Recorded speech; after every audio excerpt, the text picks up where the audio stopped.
Hello everybody and welcome, I'm Comodin Cam, and today we're going to be ranking every Rumble and Frenzy design from worst to best. These Rugrats have been Soundwave's cassettes for over 40 years, and they've actually had a wide range of unique designs that's going to make this very interesting to look at. Before we begin though, Frenzy is red and Rumble is blue. Now that's the smartest thing you've said all day. Really? Hey, what's going on? With that out of the way, now let's move on to the tier names, and first up of course had to be... Boy, these are good. I needed to refuel energy. Now for the second tier... Draw the enemy's highway! Then boom bang, run the day. Okay, that's catchy. Now for the middle tier... Hey, I didn't volunteer for this geeky assignment. I want Skywalk's job. And now for the fourth tier... Hey, nobody calls Soundwave uncharismatic. Yeah, let's kick tailgate. And now finally, for the worst tier...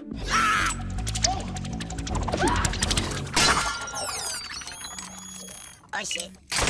First up is of course Generation 1. Now notoriously with these guys, their colour schemes were swapped when it came to the cartoon, as originally Rumble was red and Frenzy was blue, but somehow in the production they just swapped colours. I imagine someone just preferred Rumble being blue and Frenzy being red, because in the production bible it made it very clear that Frenzy is blue and Rumble is red.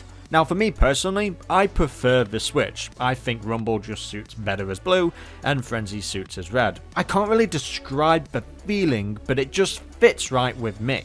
But of course, throughout the years, this has been a heated debate. Now, is it worth getting worked up over? No.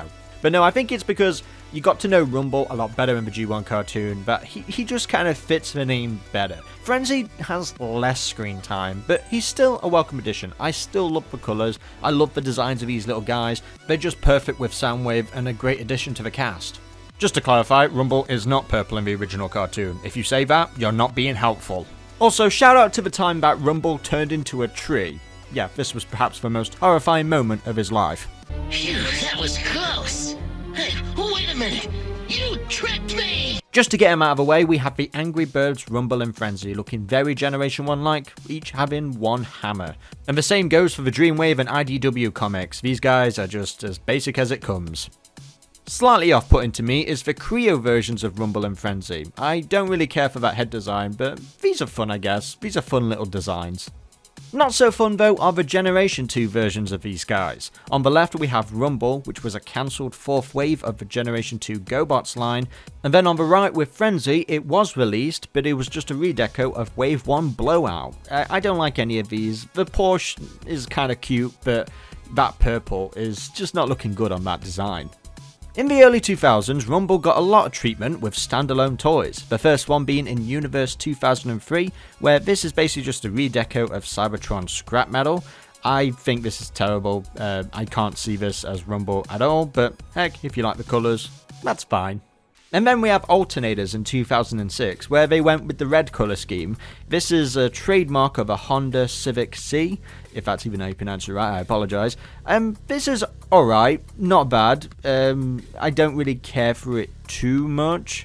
These were some of the final toys to be released from Alternators. To tell you the truth, I much prefer the early concept version, which is a bit more aligned to the character. I do like how they gave him that little hammer, even though the front of the car being on his arm is slightly off-putting. I much prefer the early concept than what we actually got. And just for a laugh, let's throw in the 2007 playing earphones Frenzy and Rumble, where Rumble is blue and Frenzy is red. Yeah, poor guys. It's like they've just been thrown into mascot costumes and they can't escape. These were designed to go with the music label Soundwave however, which is kind of neat. In 2010, in the Reveal the Shield line, they released Demolition Rumble, but then they repackaged it in the United line as a Frenzy and Rumble 2-pack. I like this, it's a good modernised version, and I do like the tanks. I can see them transforming into this. It may not work well for scale with Soundwave, but heck, I think this is pretty neat, and I'm glad they went with something different. As tradition, I usually knock the Titans Return designs, but not in this case. I do like the Legends Rumble and Frenzy here. I don't really care so much for the cassette mode, but when it comes to the tank, it looks neat as well. I actually like the shoulders, the scales and proportions look really nice, and I like how the treads are on the legs like that. Not bad, I don't mind these Titans Return designs. Now moving on to the Align continuity, we have my favourite versions of the characters in the High Moon Studios video game. Of course, first being in War for Cybertron, I like how they integrated them into the boss fight, and just their lines and dialogue was just so funny. It's good seeing Soundwave with all of his minions, of course minus Ravage, it would have been nice to have him, but I loved these guys, I liked their design, very good Cybertronian versions of them, I like how they've done enough to make them different, and yeah, just really neat. I know we got more Rumble than Frenzy, but I love them so much. I don't love their toy designs, however, they're just nothing like the characters, and I hated this disc concept that they had for the Voyager Soundwave in Fall of Cybertron. Yeah, this is not my Rumble and Frenzy, and I hope in the future, in the Gamer Edition line, we can finally get a good, accurate version of the High Moon Studios designs. There is an alternate design of Rumble in the Ultimate Pop-Up Universe book, where it sort of combines the Prime and High Moon Studios designs together. I do like this, they didn't have to make a brand new design, but they did anyway, and I think it really combines Prime elements really well. It's pretty much the closest you're going to get to a Prime Rumble. In the traditional sense, because randomly, in the Robots in Disguise toy line to go with Prime, we just got a deluxe Rumble out of nowhere. Now, originally, this was intended to be read as Frenzy, and it was supposed to tie into the Transformers Online MMO that was going off in China at the time, but it never materialized in that game, so they just ended up releasing it as a deluxe Rumble toy instead.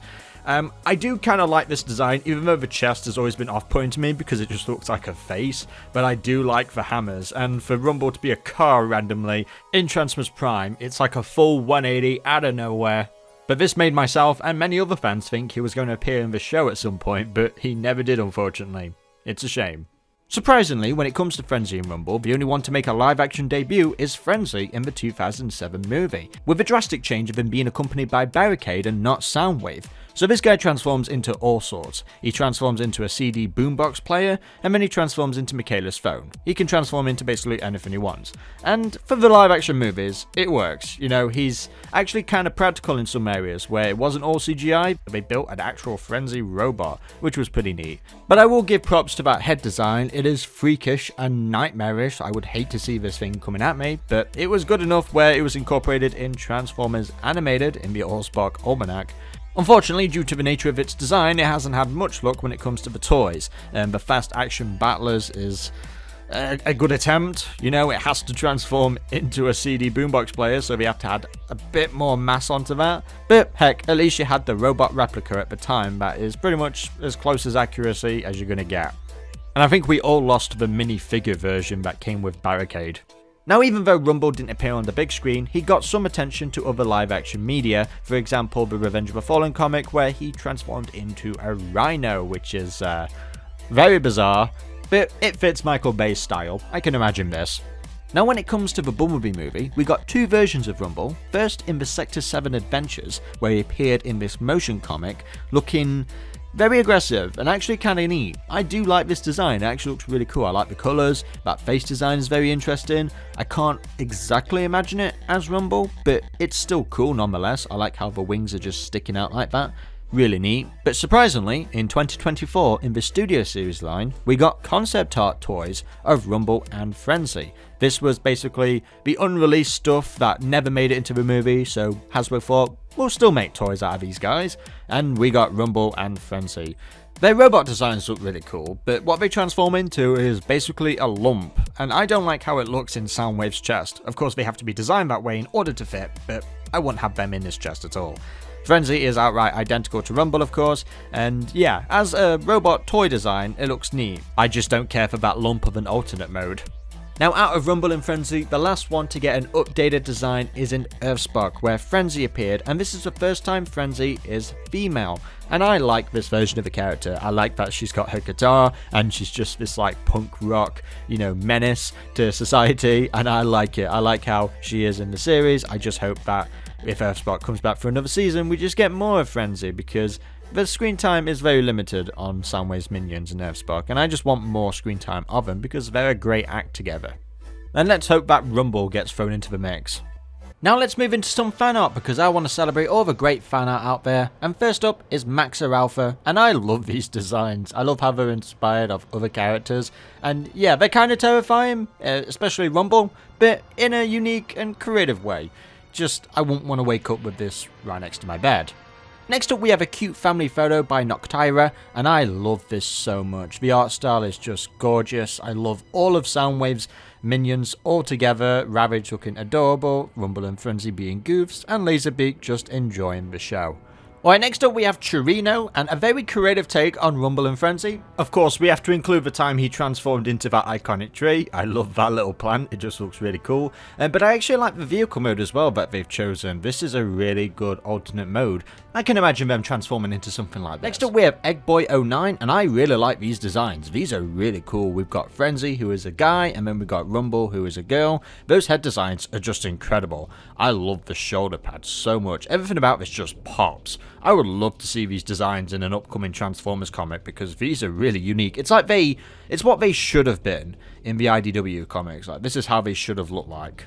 Also fantastic and very creative is ShardikArt versions of the guys. These are, wow, this is incredible. I love the ice cream codes on the side of Rumble there. This feels like it would fit perfectly in the Transformers Robots in Disguise 2015 cartoon. And they're both like ice cream trucks. Like, I just think that's really cool, borrowing from Skids and Mudflap, but actually making it good.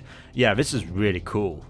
Also really cool is Omega Red Art's designs. I like these. These are really cool. They really fit in the Prime aesthetic to me, and the detail is just incredible. And they actually combine as well. They merge into one, sort of like a Jetstorm and Jetfire sort of thing from Transformers Animated.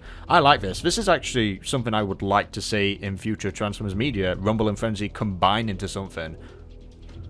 Alright, next up we have nayelalune's take on the guys, and these are just adorable. I love these so much. The art style is incredible, and of course let's throw in flip sides. I love that the insignias are just love hearts. This is really cute and adorable, and the artwork is just beautiful. I love how Frenzy is like the only one who's up to mischief.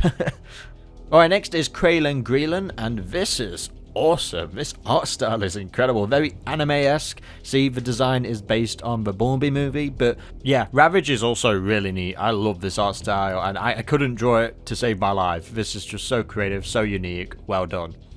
Next up is Happy Art, and this is also a really good live-action take. Like, I can imagine them looking like this. I like how Frenzy is more aligned to sort of barricade a little bit. Really, really cool. And we actually know what these guys transform into as well. I actually don't know the type of vehicle mode, but that fits Rumble and Frenzy perfectly. Like, yeah, I would like to see that in the future, them transform into this.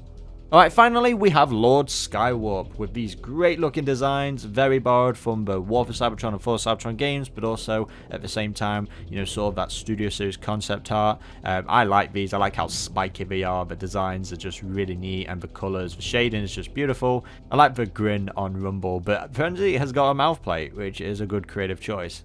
And there we have it, guys. Every Rumble and Frenzy design ranked from worst to best. If I had to pick my all-time favourite, I'd go with the High Moon Studios just because I fell in love with them a long time ago. But of course, let me know in the comment section below which is your personal favourite, and to keep updated on more Transformers ranking videos, be sure to like, comment and subscribe, and click that notification bell to get all updates instantly. Till the next video, goodbye.